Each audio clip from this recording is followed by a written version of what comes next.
Hey guys, in this video I'm going to teach you how to install your Fang bumper wheels on your Onewheel.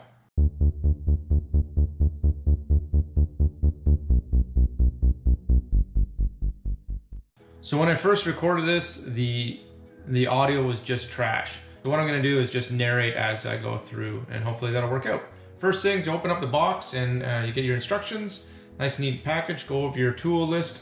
4mm Allen driver is what you need. And they recommend some thin super glue. The super glue you only need for the older Onewheel board models. The newer ones, they come with a different component, so not really necessary. Inside the box, I like Land Surf. They sent some bling, a couple stickers, and I really enjoy that. I like making my Onewheel look a little bit sponsored. And the Fangs, I love the Fangs. And also they included this little dust cover. Keep the elements out of your port. I thought that was a really neat addition. It wasn't asked for, and I really appreciate getting it. Thumbs up. And blue. I like blue. Covered, goes with the board. So tidy everything up, throw it all back in the box. The wheels themselves, everything's clean, packaged. Pop it out.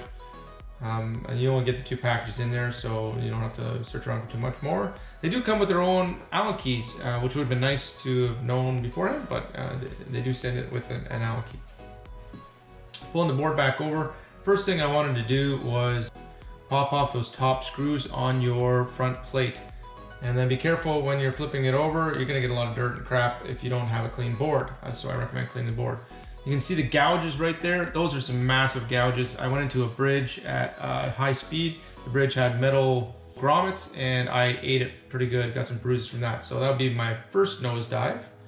And popping off the front screws, they're a little bit longer. You're not gonna need them later, so you can just chuck them aside.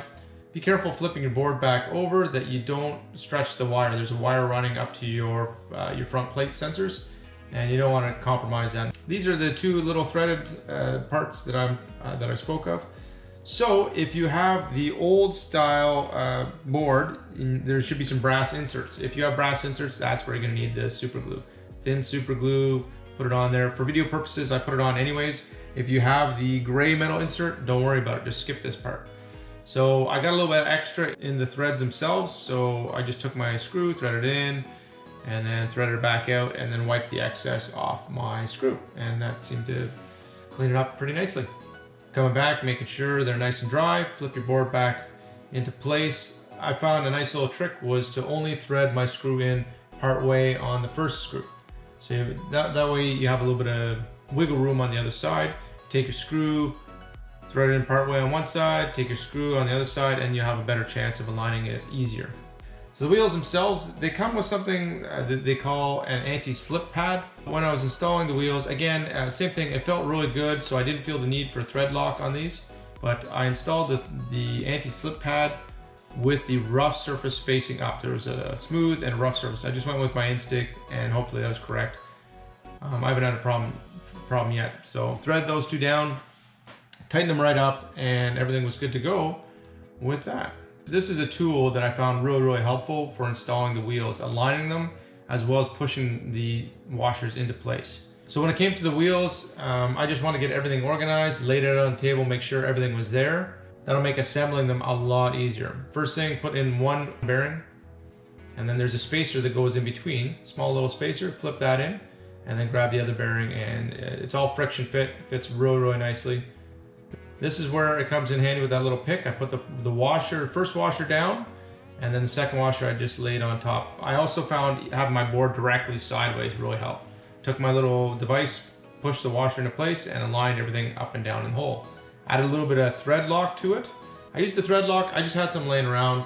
I didn't need very much because it's the red, and it worked out really well. So make sure everything spins freely and repeat the process. Put in the bearing on one side, put the spacer, other bearing, place your washer into position, then grab your little tool, whatever you decide to use, and hold that washer into place using that while you slip the other wheel in.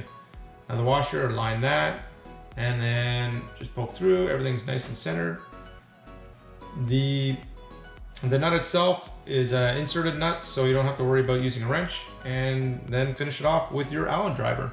Just make sure your wheels are spinning freely. If they don't spin freely, you've done something wrong with the washers more than likely. So disassemble and reassemble. So I hope you found the video helpful and it made your installation that much easier. If you enjoyed it, please like, comment, or subscribe.